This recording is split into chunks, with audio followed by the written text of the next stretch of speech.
Halo, selamat siang teman-teman. Hari ini saya akan berbagi info ya mengenai bantuan subsidi upah BSU ya untuk tahun 2022. Oke teman-teman, saya sudah mempunyai info ya di sini dari BPJS Ketenagakerjaan ya atau Jam Sostek ya. Oke teman-teman, kita mulai untuk info ini ya.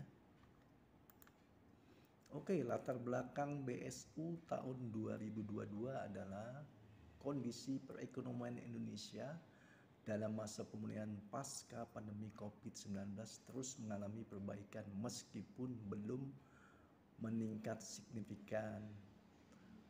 Lalu kondisi ekonomi global yang masih belum stabil dan memengaruhi laju pertumbuhan ekonomi nasional.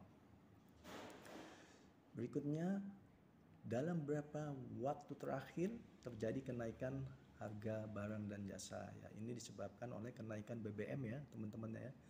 Sehingga terjadilah inflasi spiral di mana harga barang dan jasa naik.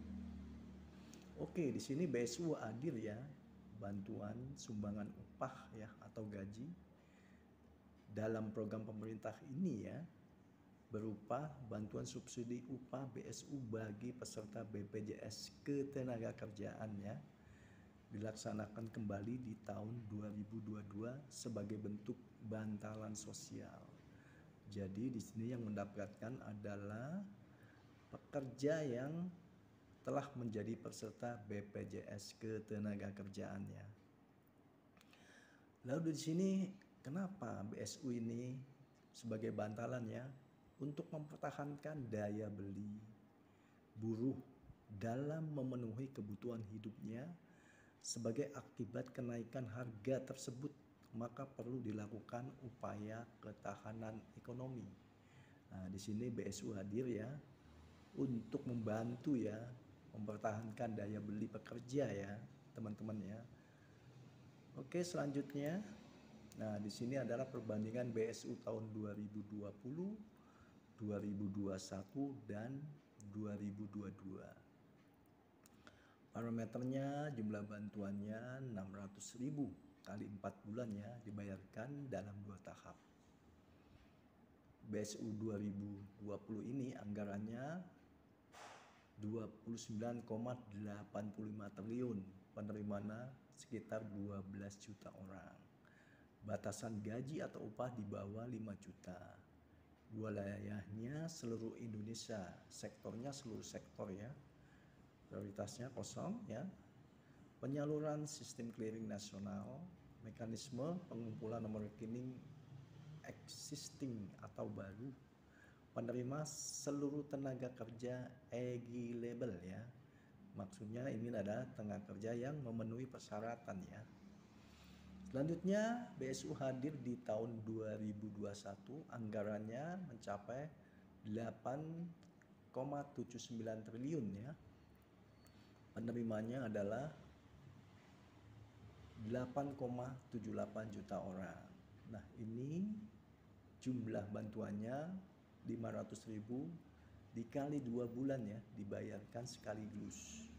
Batasan jumlahnya adalah di bawah 3,5 juta atau di bawah upah minimum.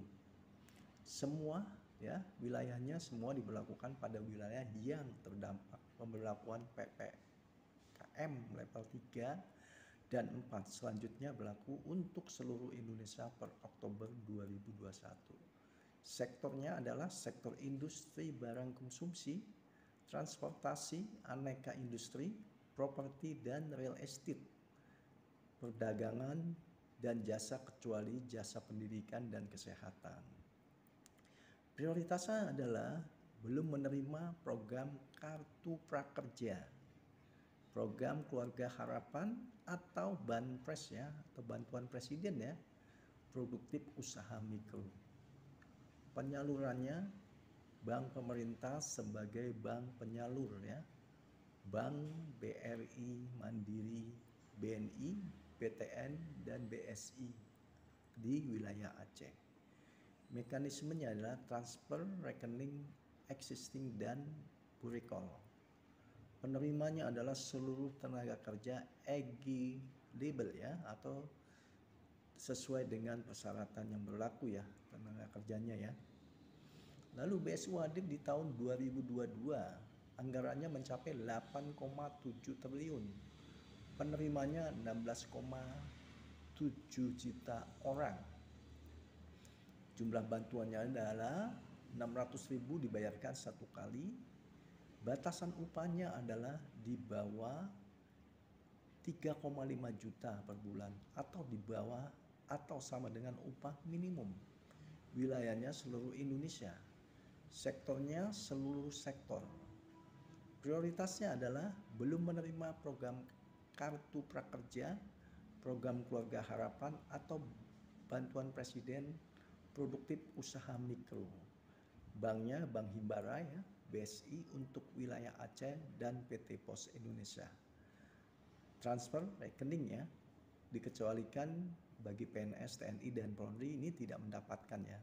Ini hanya untuk pekerja atau karyawan yang telah menjadi peserta BPJS Ketenagakerjaan.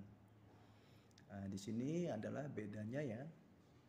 Untuk di tahun 2022 ini jumlah bantuannya hanya satu kali ya, 600.000. Sedangkan persyaratan gajinya sama ya. Ini seluruh sektor di sini juga sama ya, belum menerima program Kartu Prakerja, program Keluarga Harapan atau Banpres Produktif Usaha Mikro. Bank Himbara ini maksudnya bank pemerintah ya, himpunan bank pemerintahnya seperti BNI, BTN, Mandiri, BRI ya. BSI untuk wilayah Aceh ya teman-teman ya, dan PT Pos. Nah bedanya ini ada PT Pos bisa sebagai koordinator pembayaran anggaran ya, transfernya ke rekening. Nah ini ada dikecualikan bagi yang PNS, TNI dan Polri tidak mendapatkan bantuan ini. Oke berikutnya. Nah kriteria penerima BSU tahun 2022. Yang pertama adalah warga negara Indonesia yang dibuktikan dengan kepemilikan NIK ya.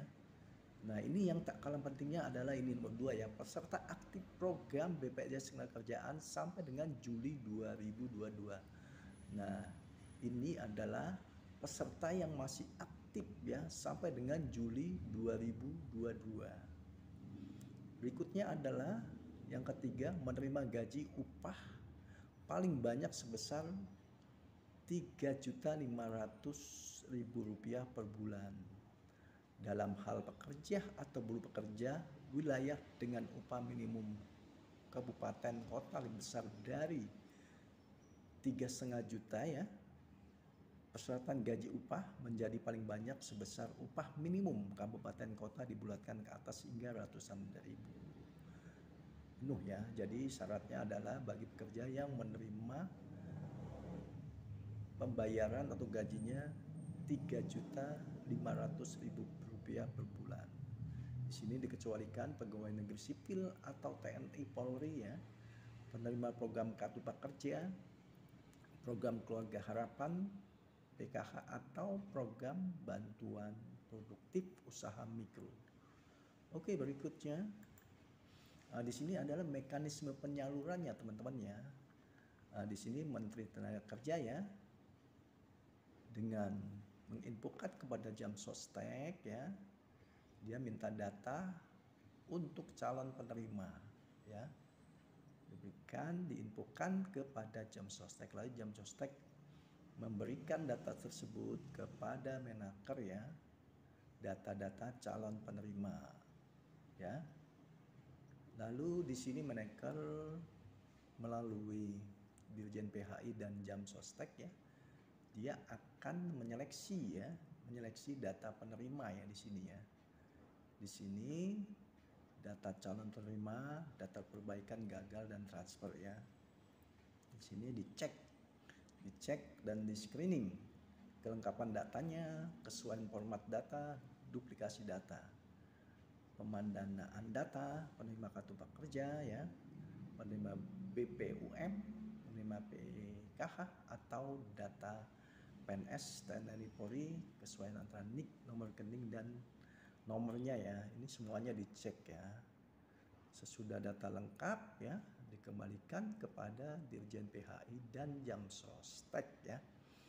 Lalu diberikan kepada BP Jamsostek ya untuk data-data yang lengkap, data tidak lengkap dan perbaikan ya.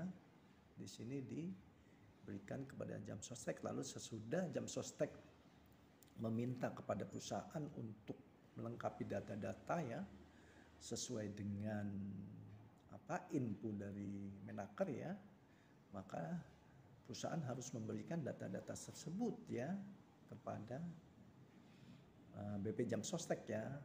Lalu BP Jamsostek dengan adanya data dari perusahaan, maka datanya adalah suatu data yang sudah update ya setelah diperbaiki ya.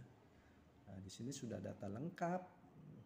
Di sini menetapkan penerima bantuan berdasarkan BAST dan calon penerima. Surat pernyataan kebenaran data BPJSTK, BA hasil pengecekan. Lalu di sini koordinator penyelenggara anggaran ya. Di sini ada dia akan memperbaiki data-data bila gagal transfer ya. Di sini KPA akan memberikan transfer bantuan. Di sini melalui bank, pos penyalur atau bank himbara. Bank himbara ini adalah himpunan bank pemerintah ya, seperti BNI, Mandiri, BRI, BTN ya. Nah, di sini akan dilakukan pembayaran oleh koordinator pembayaran anggaran ya kepada pekerja atau buruh.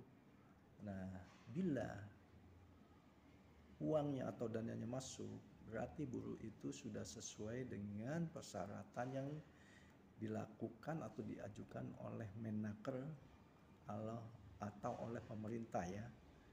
Di sini ya, bila gagal berarti ada suatu yang tidak sesuai, misalkan dia sudah menerima ya bantuan berupa kartu prakerja ya, walaupun dia sudah menjadi peserta BPJS Tenagakerjaan, dia tidak bisa karena double ya.